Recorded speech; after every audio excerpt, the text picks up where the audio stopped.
falando da Bahia, fazendo essa indicação para os nossos ouvintes, para quem quiser passar o final de ano, começo de ano na Bahia, o nosso entrevistado, eu acabo de descobrir, está por lá, curtindo este belo verão, o doutor Marcos Rezende, veterinário, para tirar todas as suas dúvidas sobre pets, animais domésticos, se dá para fazer um tratamento diferente para o pet no final do ano. Ontem a gente falava aqui no Manhã Bandeirantes, Sabino, sobre regras de condomínio.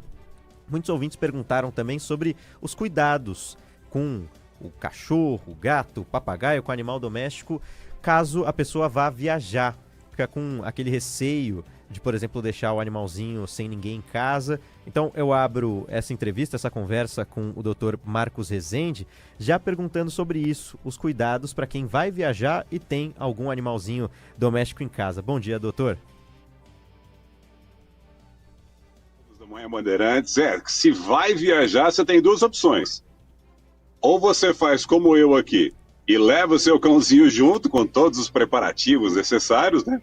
Ou então você deixa ele em um hotelzinho para cachorro, ou então com alguém que cuide do seu pet, para que você não tenha problemas não tenha nenhum dissabor, né, com essa questão.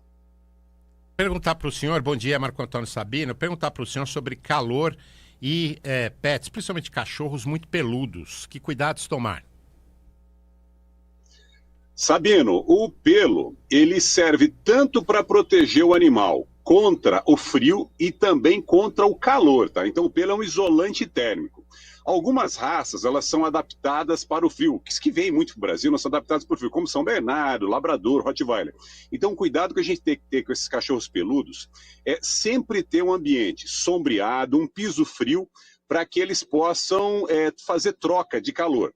Importante também a gente ficar atento com esses animais expostos ao sol. A gente leva os animais para a praia e esquece, ou para um passeio, para a fazenda. É importante que eles tenham uma área de sombra e muita água à vontade, porque essas raças bebem muita água. Para uma questão mais do que hidratação, mas para uma questão de controle térmico. Então, um animal peludo, o pelo ele serve de cobertor térmico, protegendo tanto contra o calor, quanto contra o frio, viu, Sabino? Mas aí é muito importante a gente fornecer para esses animais a sombra, porque se deixar no sol não tem cobertor térmico que segure, né? Agora, tem gente, viu, doutor Marcos, já vi isso, eu não gosto muito dessa prática, o senhor vai me dizer se ela é adequada ou não. Tem gente que bota o animal na piscina. Depende da raça, é bom, Sabino. Algumas raças, como o Rottweiler, o Labrador, o Golden, são raças que gostam de água.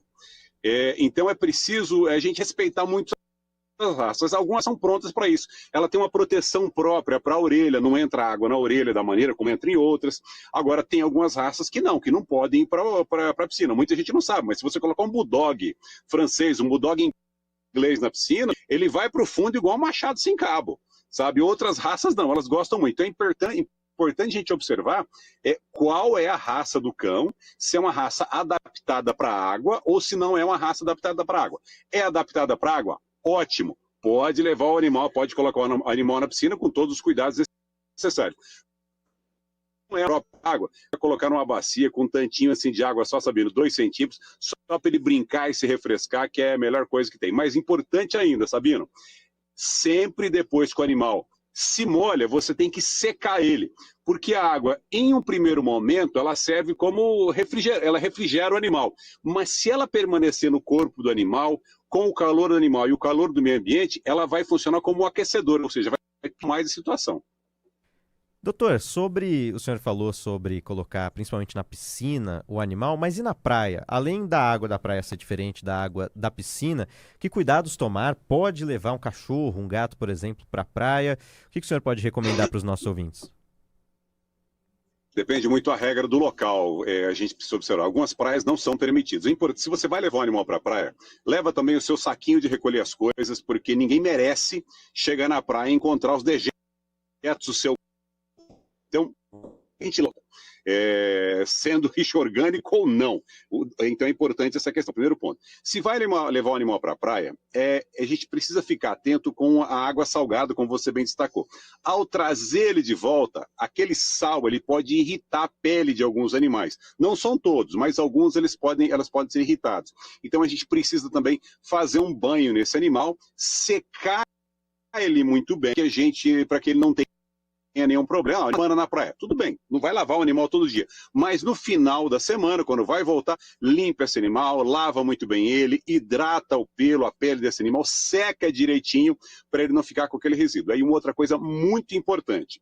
O litoral brasileiro, assim como diversas outras regiões, elas são endêmicas para a leishmaniose. Sim, esse é um problema sério que pode acometer inclusive os seres humanos. Se vai levar um animal para a praia, se vai levar um animal para a fazenda, agora na época das férias, leve esse animal com aquelas coleiras de proteção contra o mosquito palha. Por quê? Porque se o mosquito picar um animal contaminado e picar o seu animalzinho que está sadio, ele pode transmitir essa doença. E uma das recomendações para animais que são contaminados com essa doença é a eutanásia. Então, se vai levar o animal para a praia, use uma coleira para proteção do mosquito, para que o animal esteja protegido contra o mosquito palha e não adquira a leishmaniose. Com esse calor, Dr. Marcos Rezende, veterinário, conversando conosco, com esse calor, muitos seres humanos comem um pouco menos, comida mais leve, né? O animal come menos também nessa época ou não? Há alguma necessidade de se trocar, de se indicar alguma alimentação especial?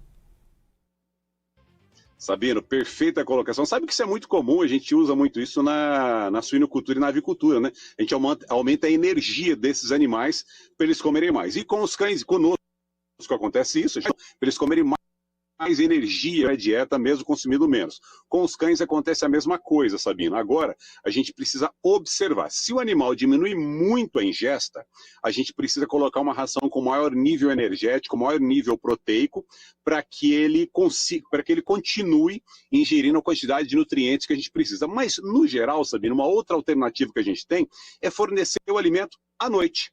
Animais adultos, cães adultos, eles podem comer somente uma vez por dia. Então a gente sempre opta por fazer a alimentação deles na parte noturna, porque aí eles comem melhor, comem naturalmente, como se estivesse comendo em dias mais frios. Doutor, uma dúvida que surgiu por aqui, a nossa produtora Clara Viterbo, é sobre aqueles sapatinhos que as pessoas colocam nos cachorros, principalmente tentando fazer com que a pata do cachorro ou do gato não tenha alguma queimadura. É bom colocar esses sapatinhos? Como fazer alguma coisa para proteger a pata desse animalzinho para não ter nenhuma queimadura desse tipo? Bora lá. A melhor alternativa seria não levar o animal para passear nesses horários muito quentes. Porque se eu não consigo andar descalço no chão, né? Não pisar descalço no chão, o animal também não vai conseguir, ele vai queimar.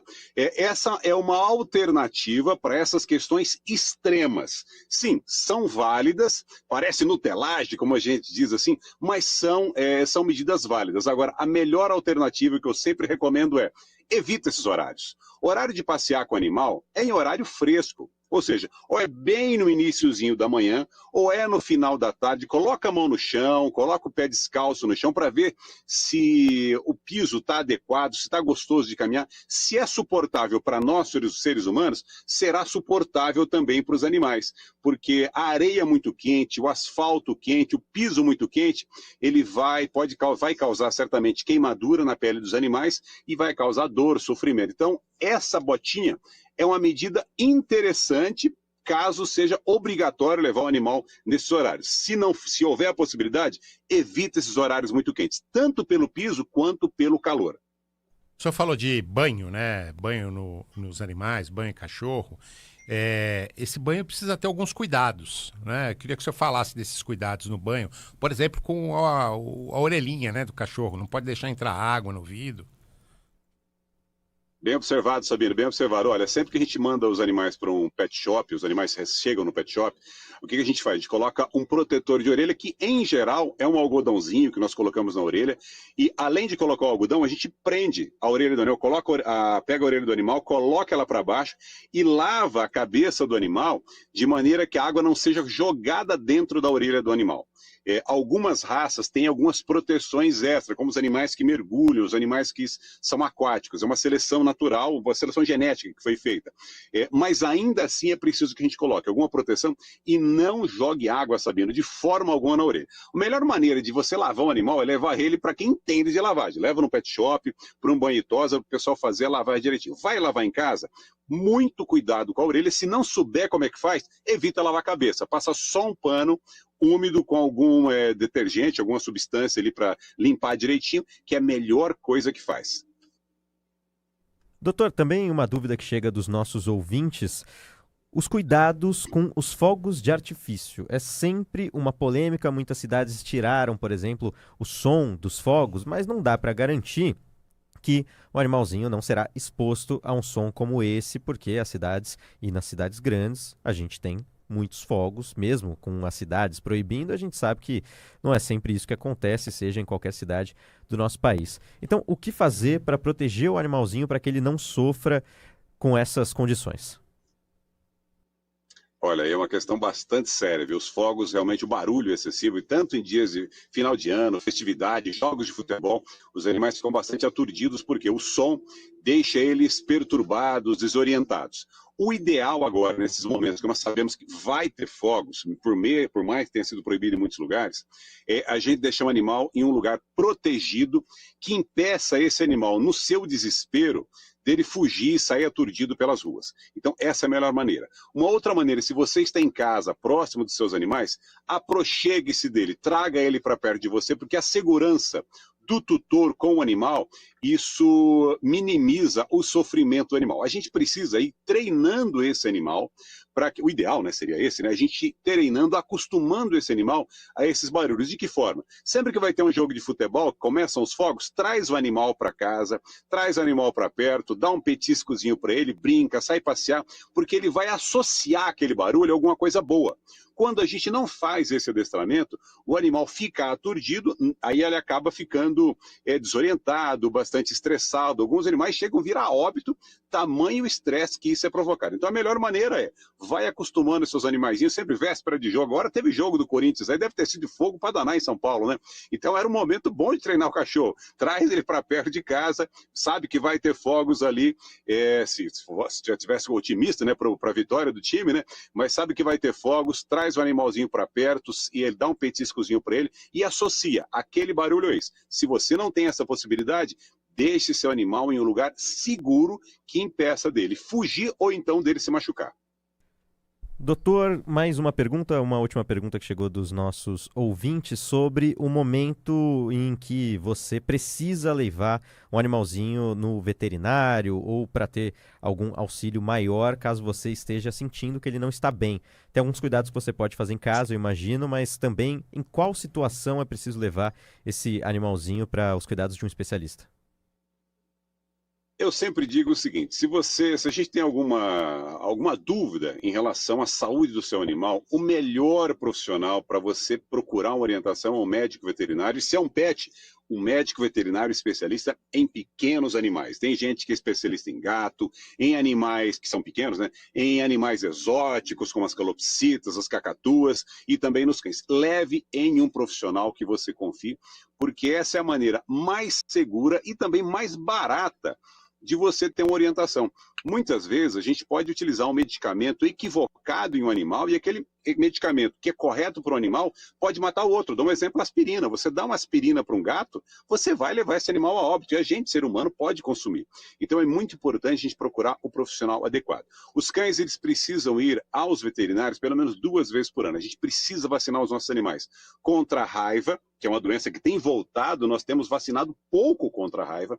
Nós precisamos vacinar os animais contra diversas doenças, como sinomose, coronavirose, parvovirose, doenças respiratórias. Então, cada vez que eu preciso vacinar um animal, leve ele e ele já vai fazer uma consulta, vai fazer o check-up geral e a gente vai ter certeza que esse animal está sadio. Ter um animal de estimação é responsabilidade e significa também investimento, que seja um investimento de 2 consultas por ano, mas essa é a melhor maneira de a gente manter o nosso animal sadio, seguro, e essa segurança e essa saúde vai ser promovida para o animal, também vai ser promovida para a gente, porque o animal, se não estiver sadio, ele pode ser portador de algumas doenças que podem ser transmitidas também para os seres humanos. Doutor Marcos Rezende, veterinário, está aqui conosco. Doutor, muito obrigado por nos atender, conversar com o ouvinte da Rádio Bandeirantes.